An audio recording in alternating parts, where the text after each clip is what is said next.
राष्ट्रिय झन्डा ओढेर कोही मान्छे ओढेर चाहिँ हाल्यो नि बुझ्नु राष्ट्रिय झन्डा ओढ्नेहरू बुढापाकालाई अनि इन्जिनियरले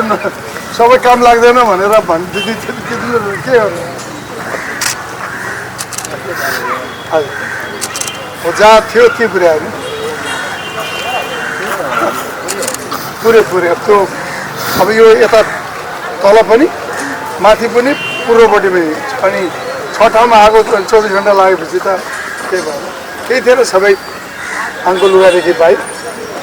अब 5:05 जाँदाखेरि सबै आएर आगो लाउनु थालेपछि अनि एकजना अन्तिममा त माथि त लाउने थाल्ने क्या एकजना महिला नेत्री आएर त्यो साँडेको चाहिँ नलाइ अब त्यो अब नलाइ हुँदैन भनेपछि अब के गर्नु ज्यानभन्दा ठुलो केही भएन हामीलाई लाए बापतको उपहार यो जे हुन्छ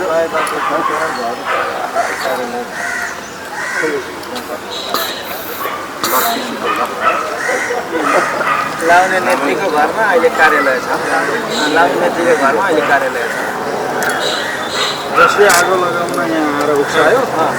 कसैले त्यहाँ घर उपलब्ध गरायो ठिक छ अब त्यो अब एउटै खालको ल हजुर अब हेरिदिनु भयो खुसी लाग्यो हुन्छ ठिक छ